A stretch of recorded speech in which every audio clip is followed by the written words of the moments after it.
Today we are going to talk about why India and Pakistan really fight. Is it really Islam, religion, or is something different? In this video, I'll talk about the DNA proof that India and Pakistan people, we are one family. Then the billions of dollars politics keeping us divided, and then the 60-second fix to end this hate forever. At least make an attempt. Stay till the end, please. So first, why India and Pakistan fight? Is it Islam? It's politics. You know, a car bomb near Delhi's Red Fort kills 13, injures 20. Within hours, social media explodes. Islam is the problem. Destroy Pakistan. And hates spikes 300%. But here's the truth. It's not about faith. It's about politics, weaponized and DNA ignored. The hate surge after the blast, November 10th, explosion rocks. But before the dust settles, post scream, Islam terror module busted in Haryana, explosives, arms, panic. One suspect detonates in desperation. Online, it's war drums. Remove Pakistan from map. But locals near Red Fort, mostly Muslims, they beg for peace. Media ignores them because clicks demand villains. That's unfortunate. Escalation, there is fear, terror label, then Putin visit and military flexing. We'll talk about this. With Indian government officially declaring the Red Fort last terrorist incident on November 12th, tensions have spiked. The Union Cabinet, chaired by Prime Minister Modi, passed a resolution labeling it a heinous terror act by anti-national forces, invoking the Unlawful Activities Prevention Act and handing the probe to the National Investigation Agency. Modi himself visited injured victims at a hospital and vowing swift justice. This declaration has everyone on edge, expecting escalations, not memos, but military exercises and muscle flexing. Pakistan has issues, NOTAMs, placed air and naval forces on high alert and ramped up border security, fearing Indian retaliation. India, in turn, has heightened vigilance along its borders with Pakistan, Nepal, and Bangladesh, with the border security force stepping up patrol in Punjab. Now, analysts warn of a repeat of May 2025 near war, when a Kashmir attack led to missile strikes and downed jets before the US brokered ceasefire, as Donald Trump has repeatedly told. Adding fuel, Russian President Vladimir Putin proposed visit to India on December 5th after a few weeks, a couple of weeks. And for the Russia and India Forum, amid the SCO summit thaw, it's seen as Modi signaling strength to Russia while eyeing arms deal like S-400 deliveries. But it complicates things. Pakistan views it as India courting allies for confrontation. My take is the Modi government will weigh options carefully before any adventure. Financially, India's economy dwarfs Pakistan's by dozens of times, giving Delhi leverage without rash moves. India will push hard for China's silence. That's important. Perhaps back channels on trade or border and de-escalation before advancing. Trump's attitude, perplexing and neutral.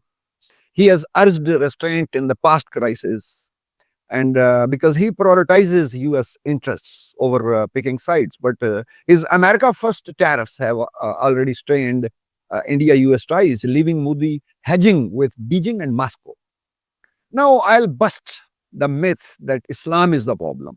That's claim number one. Muslim can't coexist with non-Muslims. Flooding feeds after blaster like Red Fort, but facts shredded. What is counterfact? Over 3.5 million Indians, 80% Hindus and Sikh live in United Arab Emirates and Saudi Arabia and other Arab countries. There are zero communal rights. And add 2.5 million Pakistanis in the same malls, sites, and hospitals. And same in Malaysia, a 7% Indian minority with a GDP per capita 5 times Pakistan's. No chaos. If Islam were the disease, why the Gulf is the cure? Simple. Because there is no vote bank politics in the desert. No 24/7 channels screaming love jihad or Ghazwa Hind. Like this, just contracts, salaries, and mutual respect. Graphic proof, 12 million plus South Asians in the Gulf. Zero communal rights. But post Red Fort, this myth amplified. Posts profiled Muslims as threat, ignoring how the blasts module was political terror, not religious essence. Even official urged restraint. Yet, many social media people and YouTubers, they fanned flames. Terrorism has a religion, Islam. What is the reality? Coexistence works when politics doesn't poison it. We have seen it before and we can again. Now I'll talk about DNA issue. As in the beginning, I told you that forget about the hate. Let's talk roots. In 2019, Harvard professor David Reich dropped a game changer, the genomic formation of South Asia, published in Science. Key finding, every person from Kashmir to Kanyakumari and Karachi to Kolkata mix three ancient groups, ancient Iranian farmers to South Asian hunter-gatherers, and steppe those who came from Central Asia and Russia, 1500 BCE. Breakdown, Pakistanis 20 to 30% steppe ancestry, North Indian 15 to 25%, South Indians 5 to 10%, the gap less than between siblings. Reich team concluded the subcontinent is one of the most genetically diverse regions, but also one of the most unified. We didn't just share chapati and biryani. We share grandparents from 4,000 years ago. Picture two cousins brawling over a will from a grandfather they both cherished. That's India and Pakistan. After Red Fort, this unity feels distant. But DNA doesn't lie. Hate does. Rants ignore it, pushing decimate Pakistan while forgetting we are the same blood. Now the real culprit, why this endless fight? Follow the money. Post-blast, Islam is the problem because ratings bonanza, it's a machine built over decades. Vote bank politics, 2014 to 2024 Indian elections saw Muslim appeasement mentions spike 400%, CSDS data. Pakistan, Hindu threat in every by-election, Red Fort arrests fueled in. Doctors from Kashmir twisted into Islamic plots, rallying bases, media ratings, gold mine, Trump. India's TRPs jump 300% during India-Pak cricket or border flares. Media is having great days. Pakistani shows, Kashmir bleeding thumbnails. Everywhere it's the same. Then, India's world's top arms importer, $15 billion in 2023. Pakistan is sixth to $2 billion.